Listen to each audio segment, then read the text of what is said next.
வாசிகள் நீதிமொழிகள் 25:8 வழக்காட சண்டைக்கு கூப்பிடுறான், பிரச்சனை பண்ண கூப்பிடுறான், சும்மா இருக்க மாட்டான். பக்கத்து வீட்டுல இருக்கிறவன் வேணும்னே சவுண்ட் அதிகமா வைக்கிறான், வேணும்னே ரோட்ல நடந்து போகும்போது தூணு கீழே துப்புறான், வேணும்னே பரிகாசமா பேசுறான், வெறுப்பேத்தணும்னு 1000 மேட்ரு பண்றான். உடனே மீச துடிக்கும், தாடி துடிக்கும், கண்ணும் செவக்கும், கண்ணு உருட்டிட்டு வெளியே வரும். கர்த்தர் சொல்றாரு, பதட்டப்படாத, பதட்டப்படாத, பதட்டமாவும் போகாத. அப்படி போனா முடிவிலே உன் அயலான் உன்னை வெட்கப்படுத்தும் போது நீ என்ன செய்யலாம் என்று திகைப்பாயே. பக்கத்துல பார்த்து சொல்லு, சண்டையிட மட்டும் போயிடாதீங்க. உங்களுக்கு 1000 பேர் தெரியும், நான் சொல்லட்டுமா?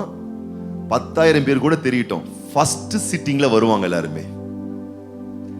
நீங்க சண்டையிட போனீங்கன்னா, வழக்காட போனீங்கன்னா செகண்ட் சிட்டிங்க்கு வருவாங்க. அடுத்தது 4வதுல பாதி பேர் பிச்சுப்பாங்க. 5வதுக்கு போனீங்கன்னா முக்காவாசி பிச்சுக்கும். கடைசியில நீங்க தான் தலை மேல துண்டை போட்டுக்கணும், ஏன்டா நம்ம பிரச்சனைக்கு போகணுமோன்னு சொல்லி உங்களை வேக வச்சிருவாங்க. அதுதான் ஆக்கியோன் சொல்லுகிறார், வழக்காடணுமா, பதட்டம் வருதா போகாத, டென்ஷன் வருதா போகாத, குழப்பம் வருதா போகாத. இப்படி என்ன குத்தி பேசுறாங்க, முதுகுல குத்துறாங்க, ஒன்னும் பிரச்சனை இல்லை, போகாத. நீ போவாயே ஆனால், பதற்றமாய் போவாயே ஆனால் நீதான் பாதிக்கப்பட வேண்டி இருக்கும். 9 வாசிங்க. உன் அயலானோட மாத்திரம் உன் வியாஜ்யத்தை குறித்து வழக்காடு. சரி, உனக்கும் ஒருத்தருக்கும் மன வருத்தம் வந்துருச்சு, யாரோ உங்களை பத்தி தப்பா பேசுறாங்க, இல்ல தவறான புரிதலே வருது, வாழ்க்கையில ஒரு மிஸ் அண்டர்ஸ்டாண்டிங் வந்துருச்சு அப்படின்னா, சம்பந்தப்பட்ட நபரை குறித்து நீ உன் அயலானுடனே மாத்திரம் உன் வியாஜ்யத்தை குறித்து வழக்காடு. அப்படின்னா யார் சம்பந்தப்பட்டாங்களோ அவங்க கிட்ட மட்டும் பேசி சமாதானத்துக்கு அடுத்ததை நாடுங்க. அல்லேலூயா. போறீங்க, நிக்கிறீங்க, வரீங்க, காலை மிதிச்சுட்டு போயிட்டாங்க, உடனே 10 பேரை கூட்டு போயிடக்கூடாது. அல்லேலூயா. என்ன செய்யணும்? சம்பந்தப்பட்ட நபர், ஏங்க காலை மிதிச்சிங்க, ஏங்க இப்படி பேசுனீங்க, நான் ஏதாச்சும் உங்களை பேசினேன்னா ஏன் அப்படி நடந்துக்கிறீங்க, நான் மன்னிப்பு கேட்டுக்கிறேன் அப்படின்னு சொன்னீங்கன்னா ஒப்புரவு உண்டாகும், புரிதல் உண்டாகும். கணவன் மனைவிக்குள்ள மனஸ்தாபங்கள் வருகிறதா? வராது என்று யாரும் சொல்ல முடியாது, வரலாம். உட்கார்ந்து பேசுங்க. தாய் தகப்பன் பிள்ளைகளுக்குள்ள மனஸ்தாபம் வருதா? ஒரு குறிப்பிட்ட வீட்டுக்கு பாருங்க, பெரிய போர்க்களம், சண்டை வெடிச்சு செதறுது, போய் நிக்கிறோம். என்னன்னு கேட்டா,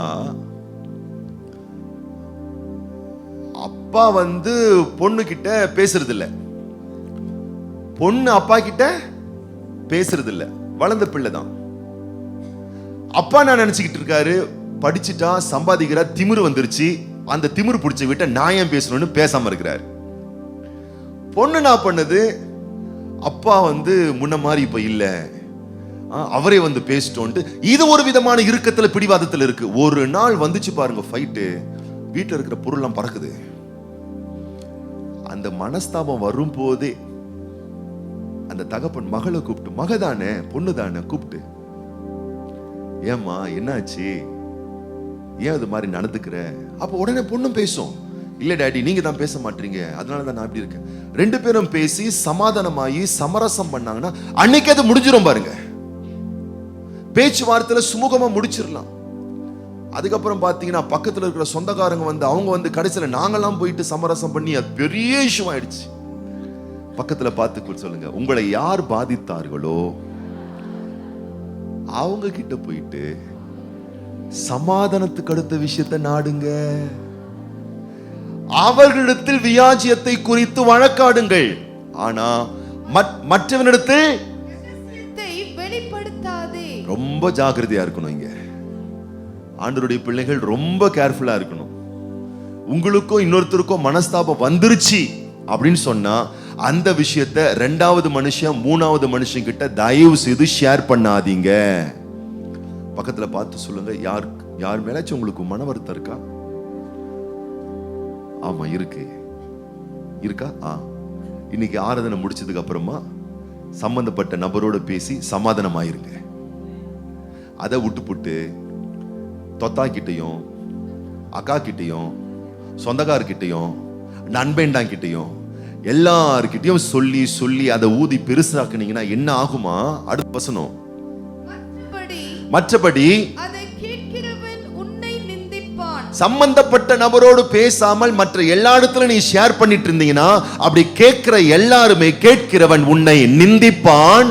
உன் அவமானம் உன்னை விட்டு நீங்காது. அவ்வளவுதான். உன்னை மட்டமா நினைப்பான், உன்னை அற்பமா நினைப்பான். நீங்க நினைச்சிட்டு இருக்கலாம் உங்க பக்கத்துல இருக்கக்கூடிய நீதி நியாயத்தெல்லாம் நான் சொல்றேன், ஆஹா அவன் உன்னை வேற மாதிரி தான் நினைப்பான். வேதம் எவ்வளவு அழகாய் நமக்கு கற்றுக் கொடுக்கிறது பாருங்கள். பாதிக்கப்படுகிறீர்களா? அண்ணன் தம்பி பிரச்சனையா, அக்கா தங்கச்சி பிரச்சனையா, அப்பா அம்மா பிரச்சனையா, கணவன் மனைவி பிரச்சனையா, பக்கத்து வீட்டுக்காரங்க பிரச்சனையா, கம்பெனியில் வேலை செய்யறவங்களோட பிரச்சனையா, மனஸ்தாபமா வந்து விட்டதா? பிரச்சனை இல்லை. வந்து விட்டால் சம்பந்தப்பட்டவரோடு பேசுங்க, ஒரு புன்முறுவலோடு பேசுங்க, சமாதானமாகுங்க, ஒப்புரவாகுங்க, எல்லாம் சரியாயிடும். அதை விட்டு அதை ஊதி பெரிதாக்காதீர்கள், அதை மிகைப்படுத்தாதீர்கள். அதை பெரிதுபடுத்தி மிகைப்படுத்துவது தேவ பிள்ளைகளுக்கு ஏற்ற ஒரு செயல் அல்ல. என்ன செய்தார்களாம் இவங்க? நெகேமியாவின் புஸ்தகம் 6ஆம் அதிகாரம், மீண்டும் வருவோம். நெகேமியாவின் புஸ்தகம் 6ஆம் அதிகாரம்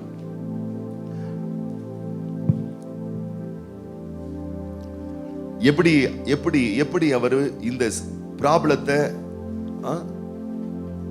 சரி செய்கிறார் பாருங்கள். 3ஆம் வசனம், நெகேமியா 6:3. எல்லாரும் சேர்ந்து நம்ம வாசிப்போம். அப்பொழுது நான் அவர்களிடத்திற்கு ஆட்களை அனுப்பி, நான் பெரிய வேலையை செய்கிறேன், நான் வரக்கூடாது, நான் அந்த வேலையை விட்டு உங்களிடத்திற்கு வருகிறதினால் அது மினக்கட்டு போவானேன் என்று சொன்னான்.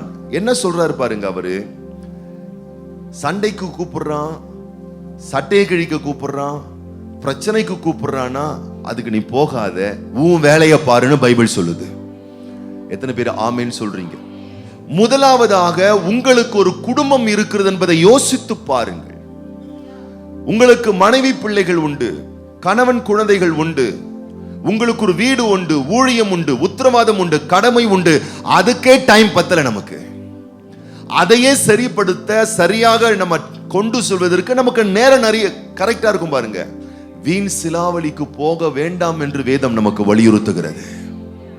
அவர் சொல்லுகிறார், எனக்கே நிறைய வேலை இருக்குப்பா, நான் பெரிய வேலையை செஞ்சுக்கிட்டு இருக்கேன், நான் நல்ல வேலையை செஞ்சுக்கிட்டு இருக்கேன். பக்கத்துல பார்த்து சொல்லுங்க, நீங்க நல்ல வேலை செஞ்சுட்டு இருக்கீங்க. என்ன வேலை? சொல்லுங்க, நான் ஒரு நல்ல வேலையில இருக்கிறேன்.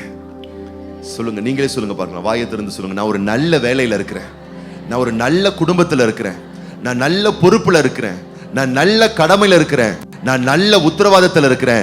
இதை விட்டுட்டு தேவையில்லாத சண்டை சச்சரவுக்கு நான் போக மாட்டேன். இதுவே போதும், பிரச்சனையில இருந்து நீங்க அழகா காப்பாற்றப்படுவீர்கள். யார் எது சொன்னாலும் பக்கத்துல பார்த்து சொல்லுங்க. பக்கத்துல இருக்கவங்களுடைய கொஞ்சம் திருவி கிள்ளி சொல்லுங்க. திருவி முடிஞ்ச தொடைய திருவி, கையை திருவி, எரும மாடு தோல் மாதிரி ஆயிரணும் உனக்கு. அவ்வளவுதான். சூடெல்லாம் கிடையாது. நோ சூடு, நோ சொரண. ஆமா, நீ என்ன வேணா பேசு, எனக்கு நிறைய வேலை இருக்கு, ஆளை விடு சாமி, நான் கிளம்புறேன். அன்பா பேசுறீங்களா பேசுங்க, வம்பா பேசுறீங்களா எஸ்கேப்பு. சாந்தமா பேசுறீங்களா பேசுங்க, சமாதானமா பேசுறீங்களா பேசுங்க, சந்தோஷமா பேசுறீங்களா பேசுங்க, நாலாவது மனுஷனை பத்தி பேசுறீங்களா எஸ்கேப்பு. பண்பா பேசுறீங்களா பேசுங்க, பாசமா பேசுறீங்களா பேசுங்க, பகையா பேசுறீங்களா எஸ்கேப்பு. இந்த ஆட்டிட்யூட வளர்த்துக்கணும். ஏன்னா உங்க வாழ்க்கை உயர்ந்த வாழ்க்கை, உங்க வாழ்க்கை சிறந்த வாழ்க்கை, உங்க வாழ்க்கை பரிசுத்தமான வாழ்க்கை, உங்க வாழ்க்கை மதிப்பான ஒரு வாழ்க்கை, உங்க வாழ்க்கை கனத்துக்குரிய ஒரு வாழ்க்கை. தேவ பிள்ளையே, ஒரு லட்சியத்தை நோக்கி நீ டிராவல் பண்ணிக்கிட்டு இருக்க. தேவன் இந்த உலகத்துல ஒரு உயர்ந்த நோக்கத்தோடு உன்னை வைத்து உன்னை ஆசீர்வதித்துக் கொண்டிருக்கிறார். அந்த நோக்கத்தையும் அந்த ஆசீர்வாதத்தையும் திசை திருப்பி வேறு பக்கமாய் உன்னை அழைப்பித்து சென்று உன்னுடைய தரிசனத்தையும் அழைப்பையும் சீர்குலைப்பது சத்துருவின் வேலை. அதுக்கு ஒரு நாளும் தேவ பிள்ளைகள் இடம் கொடுத்துடவே கூடாது. தேவ பிள்ளைகளுக்கு இன்னும் அவசியமானது என்ன? ஆண்டவர் இன்னும் அதிக நிதானத்தை எங்களுக்கு தாரும்.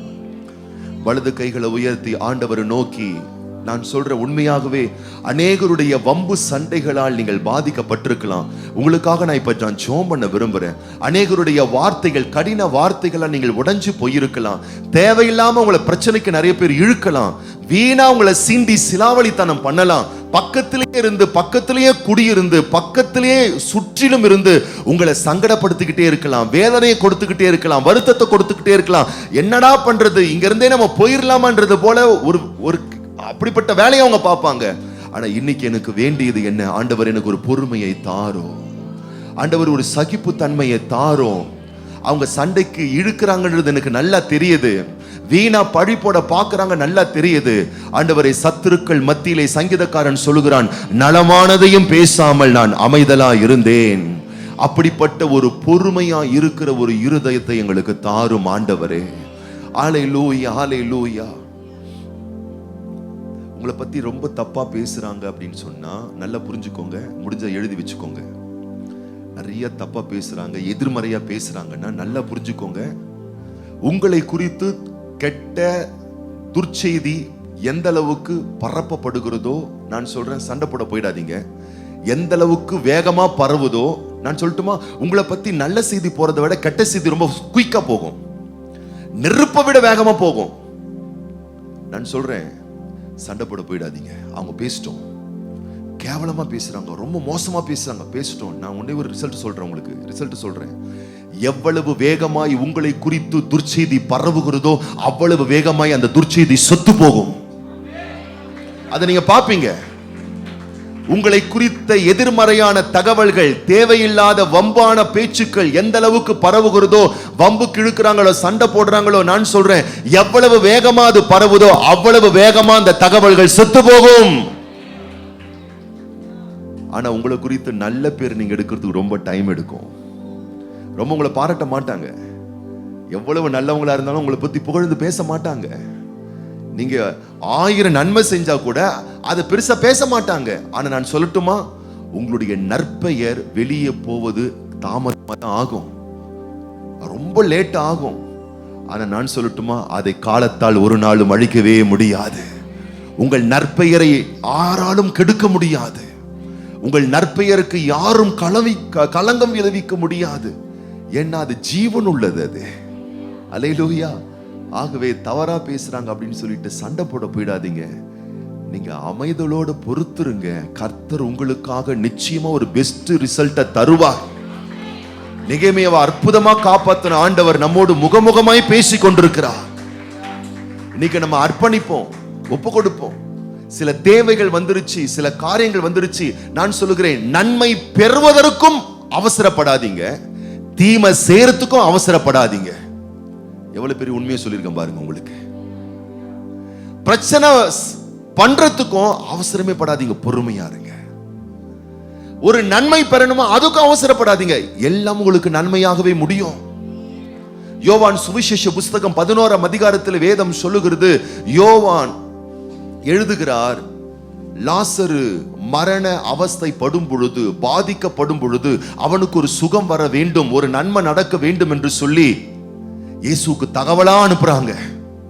இயேசுவுக்கு தகவலா போகுது. ஆண்டவர் என்ன பண்ணாராம், 2 நாள் எக்ஸ்ட்ரா தங்க வேண்டிய இடத்துல தங்கினாராம். கடைசியில் அவர் வந்து லாசரை பார்க்கும்போது 4 நாள் ஆயிடுச்சு. எப்படி 4 நாள்? செத்து 4 நாள் ஆயிடுச்சு. ஆனா கர்த்தருக்கு தெரியும், என் பிள்ளைகள், எனக்கு காத்திருக்கிற பிள்ளைகள், வர வேண்டிய விஷயம் தாமதமே ஆனாலும் நான் மீண்டும் கொடுப்பேன், நான் மீட்டு கொடுப்பேன்.